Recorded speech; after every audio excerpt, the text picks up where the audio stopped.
前些天啊，我在恶意返乡记里头啊，说到健康码的时候，我预言啊，就是这个健康码很有可能变成国内啊控制普通人的一个电子镣铐。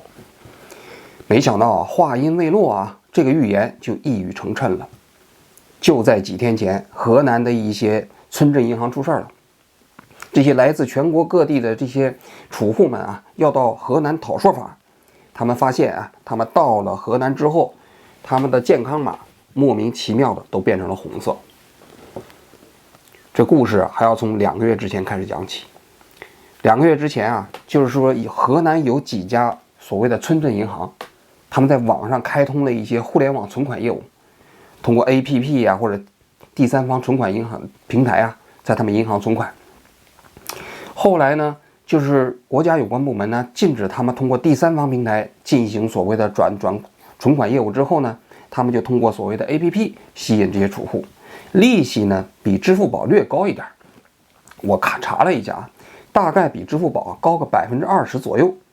但是对于很多这些社会底层的人呢，这20%略高的这个利息啊，其实对于很多家庭来说也蛮重要的。所以呢，它这个所谓的存款啊，还是吸引了不少人。因为它的优点呢是通知存款嘛，就是你其实存到7天以后，你随时都可以取出来。它既有所谓的定期存款的利息，同时又有活期存款的灵活度，所以呢，在网上啊吸引了不少人呢，在他们的存款。但是到了今年4月15号，很多全国地方的这个存款的储户啊，发现他们的钱取不出来了。这一下很多人都着急了，因为这些钱呢是很多人呢全部的家当。那钱一旦取不出来，也就意味着他们要倾家荡产，所以这些储户啊就从全国4面8方的赶到了河南。那么据有关部门调查呢，这起事件呢一共涉及到全国5家村镇银行，其中4家在河南。那么涉及的储户呢有几十万人，总金额大概有400亿，这个数字啊是相当巨大。而且这些群体基本上都是社会底层，钱呢少的有几万，多的有100-200万。那些100-200万的人基本上把自己全部的身家都放在这里头了。那么按照河南当地这些政策啊，外地的储户都不能取钱，而本地的储户一个人每天可以取5万块钱出来。据他们说呢，这些钱呢进了这些河南村镇银行之后呢，并没有变成普通的这个储蓄，而通过另外一家所谓的公司，河南什么新财富集团公司转了出去，从事了非法的金融活动。那么由于这个案件正在侦办过程中，所以呢这些钱不能给这些储户。那这些储户就急了，对不对？就开始拼命的在河南那个地方要求维权。因为对于他们来说，他们无论是从 APP 存的钱，还是通过其他方式存的钱，当时这些河南村镇银行给他们的承诺都是存款，而且从那条款上来看，他们也看不出区别。所以银行内部的人乱搞，不能让普通的储户来承担代价。这个事情实际上过去2个月在国内的互联网一直是个热点。随着时间的流逝，这些储户们不停地到河南去上访，就变成了一个所谓的群体性事件。就在前几天，这些储户啊继续到河南上访的时候，突然发现他们到了当地啊，他们的健康码突然变红了。这事儿够蹊跷啊！一般来说，我看了一下报道啊，他们一共有3个途径变红。第一个途径，从郑州火车站下车之后，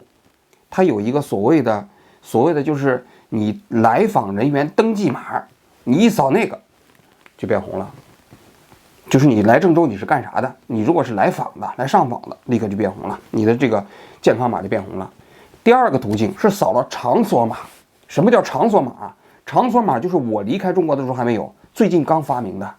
就是说国内有2个码，我当时有2个码，一个是行程码，一个是健康码。后来又发明了一个场所码。所谓的场所码就是对一些重要的公共场所单独生成一个2维码，这个2维码你一扫，可以准确的知道进入这个场所的人的情况，而且你的信息就进入后台了。那么这些场所码的人，扫场所码的人都是扫了所谓的在这些村镇银行门口登记的，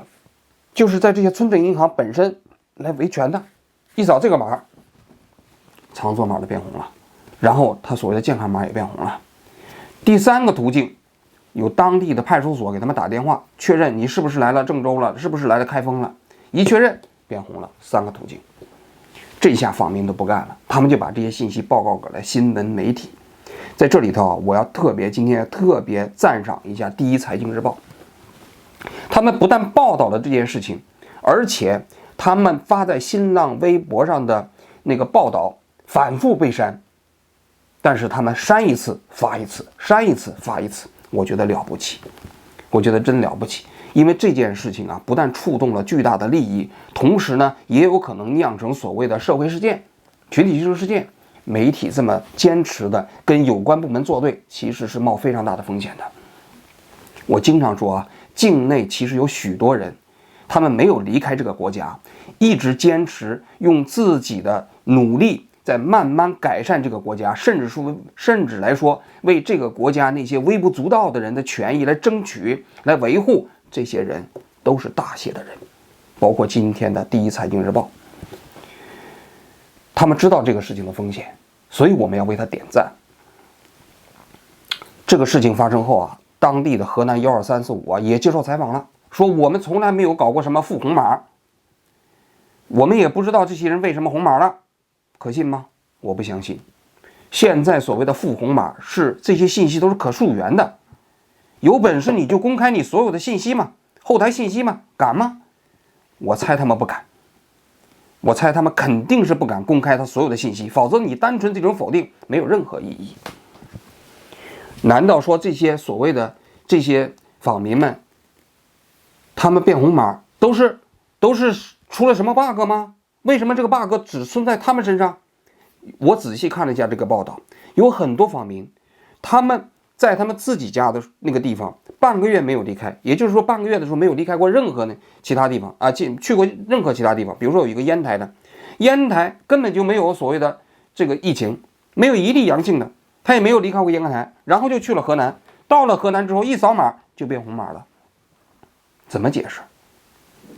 所以我个人觉得这件事情呢，唯一可解释的情况就是当地为了让这些人不来河南，因为来了他们也解决不了，他们现在没有钱，或者是不愿意拿钱赔这些储户，然后呢又不愿意他们聚集在河南这个地方，就想出了这个馊点子，利用这个所谓的防疫的健康码控制这些人的行程，太卑鄙了，真的太卑鄙了。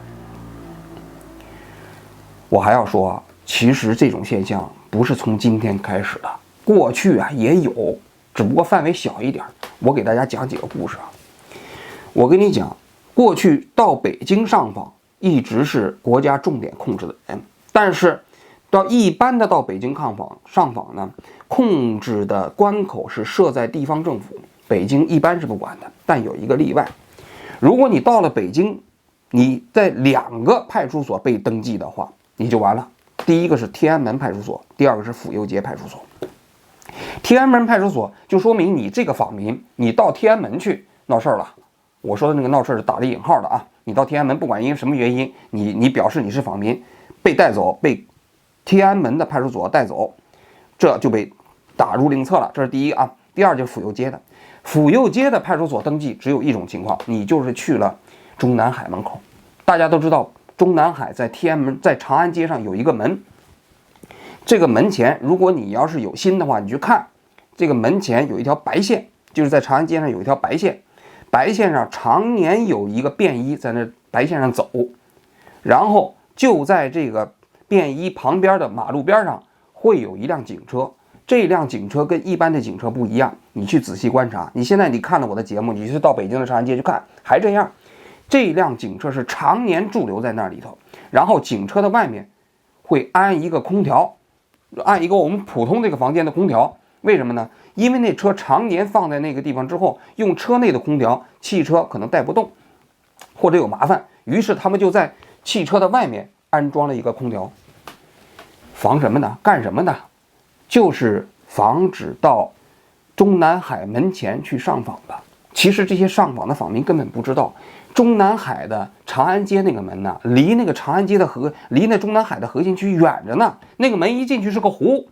但是普通人不知道啊，有些访民就到那儿去上访，但是只要在那儿一上访，立刻就被白线的在白线上那个便衣马上抓起来，抓起来之后就塞进我刚才说的那个长安街上的那个警车里，然后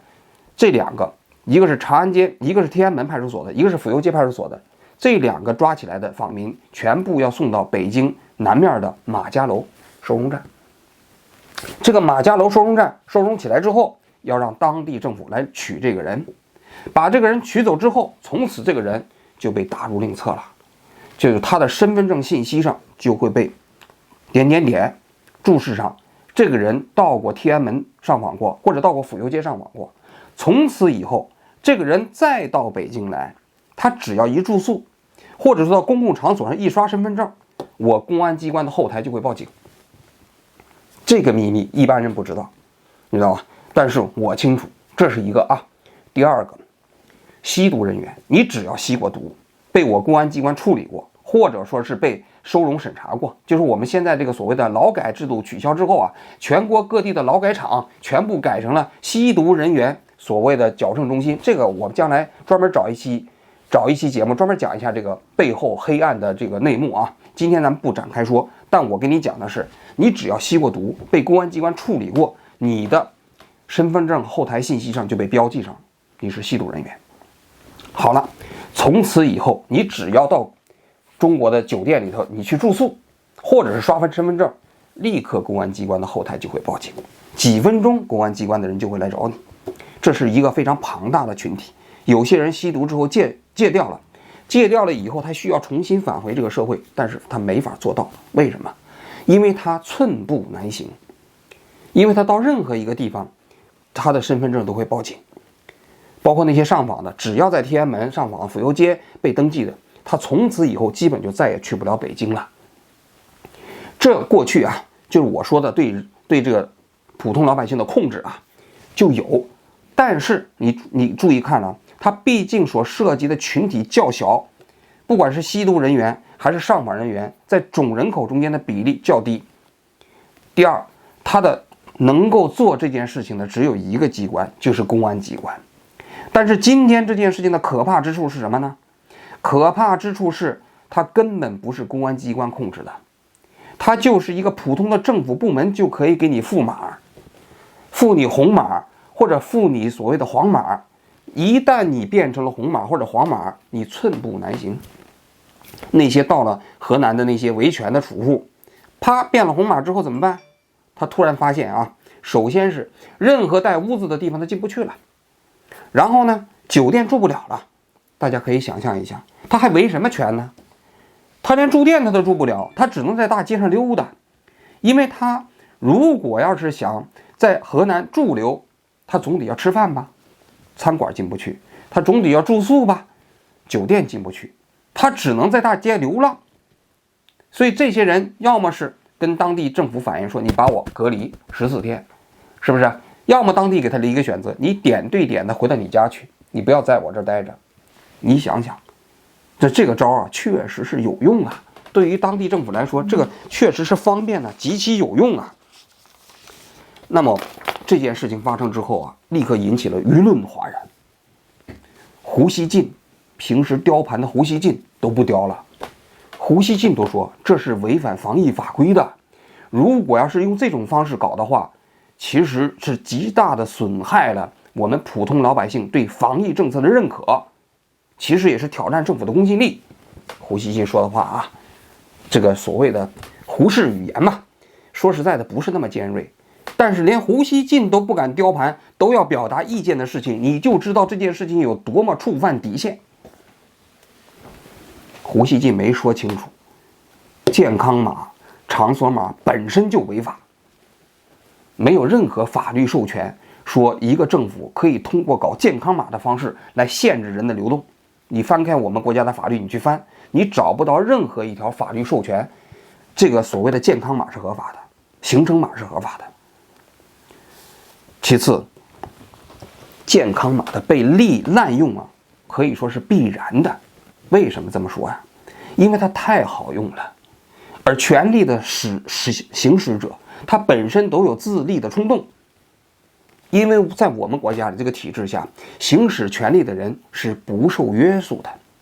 你比如说，你依据什么程序给人付码啊？谁能保证这个程序是公开的、是透明的、是合理的呀？一旦要是违反了，需要什么承担什么样法律责任呢？通通都没有。你知道吗？你不知道。就像我当时讲的恶意返乡的时候，我就突然有一天被付红码了，谁能给我解释啊？我通过什么程序去维护我自己的权利吗？通通没有。我只能求爷爷告奶奶，央求他们把我的码变成绿码，否则我就回不去北京。现在今天所有的中国人都面临同样的境地，不仅仅是那些储户，从某种角度来讲，14亿人每个人都是这个储户，我们都是中华人民共和国的储户，但是同时我们也都是任人宰割的羔羊。